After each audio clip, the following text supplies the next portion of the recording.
आश्वासन तब मिलता ना मैम जब वो मिलते हम लोगों से, हम लोगों की मुलाकात ही नहीं हो पाई उनसे। कि उग्र हो, लाठी खा या धरना छोड़ के चल जाए, कि आप को कार्य करने के लिए सरकार बैठाया है, पंखे में फांसी लगा लेंगे कि हम नौजवानों को 10 लाख नौजवानों को रोजगार देंगे, नौकरी देंगे। अगर कम से कम 10 लाख नहीं तो कम से कम 5 लाख भी देने का काम करेंगे।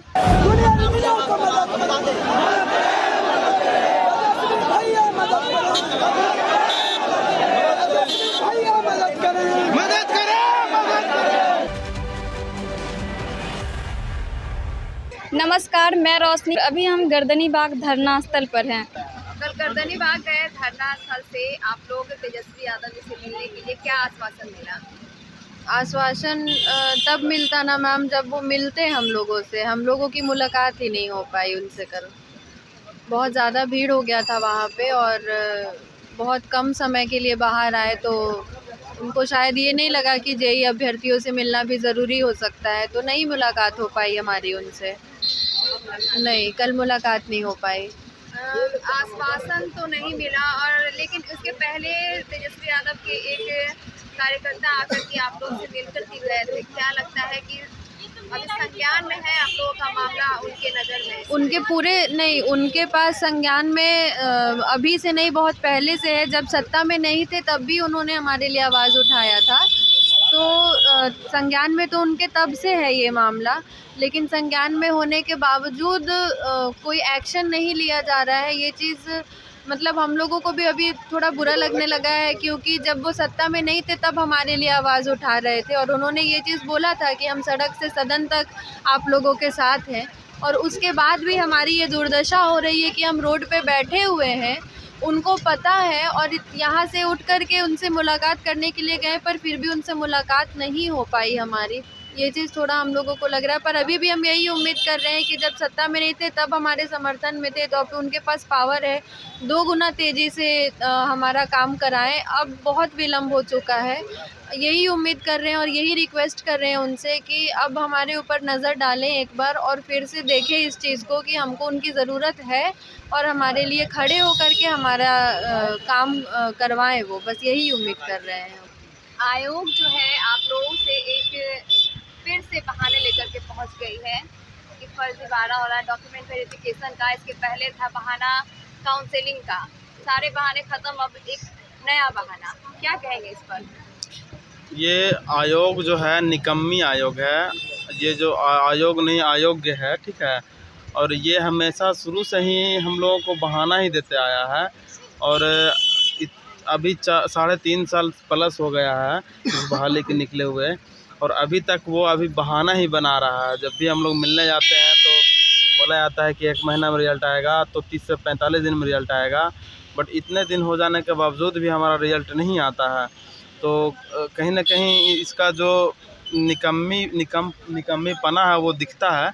और इस चीज़ को जो माननीय उप मुख्यमंत्री तेजस्वी यादव जो हैं उनको इस चीज़ को संज्ञान में लेना चाहिए, क्योंकि उन्होंने जैसे ही पहले ही इलेक्शन टाइम में बोल रहे थे वो कि जब भी हम सत्ता में आएंगे तो 10 लाख रोज़गार देंगे। तो अभी क्या हुआ है कि आप खुद जब सत्ता में आ गए हैं तो ये 10 लाख में ये एक छोटी सी संख्या है, 6400। अगर आप इसको ऐड कर लेते हैं तो आपके लिए ये बहुत ही अच्छी बात होगी, क्योंकि लोगों के बीच संदेश जाएगा कि आपने ये 10 लाख में 6400 बहाली को भी क्लियर करा है। तो इनको संज्ञान में ले करके और रिजल्ट को प्रकाशित कराना चाहिए, जो कि अभी तक आयोग जिस निकम्मी को अपने छिपा कर और जो बहाने बनाती है उससे हम लोगों को छुटकारा मिले और हमारा रिजल्ट प्रकाशित करेगा। जी, अगर बिल्कुल आधिकारिक रूप पे अगर उन पे प्रेशर पड़ेगा तो ज़रूर उन पे दबाव पड़ेगा, लेकिन इसकी अभी पुष्टि नहीं की जा सकती है कि उनके पे आधिकारिक रूप से प्रेशर बनाया गया है या नहीं।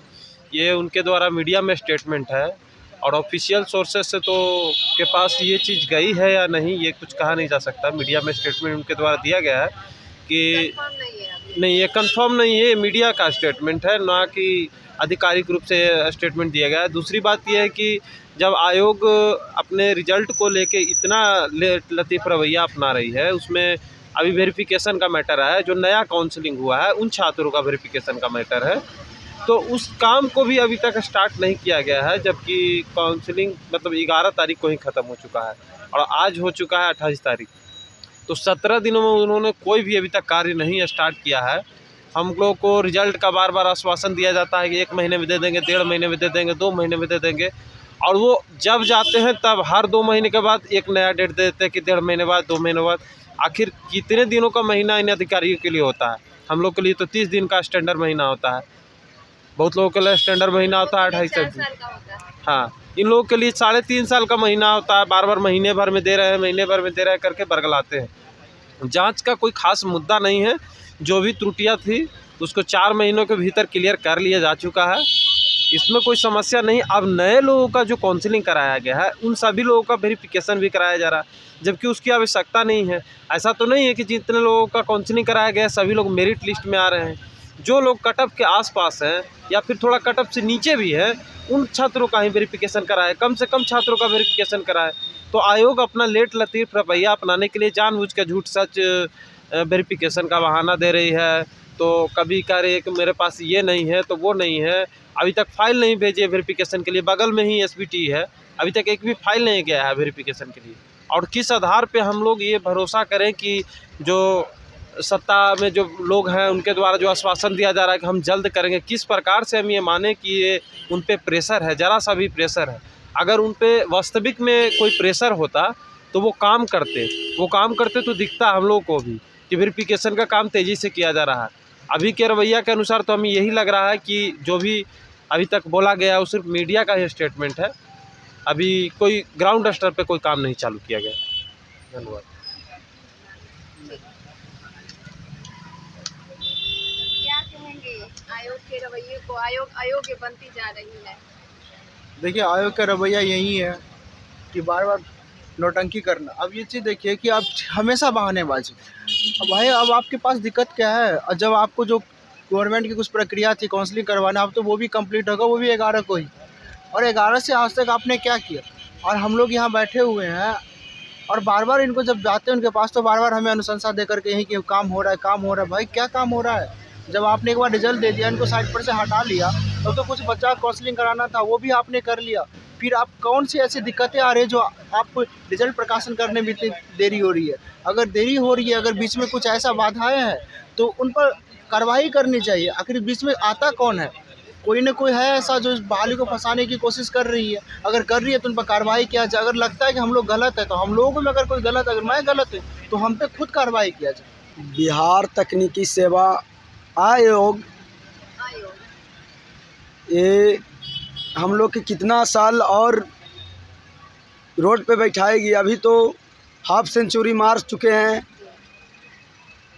अब उनके पे निर्भर करता है कि हम लोग के और कितना दिन रोड पे बैठाएंगे। उनको तनिक भी शर्म होता तो हमारी ये व्यथा को सुनते ज़रूर और कम से कम एक आश्वासन देते कि आप धरना पर से उठ जाइए, हमको आप इतने दिन में आपको नियुक्ति को पूरा कर लिया जाएगा।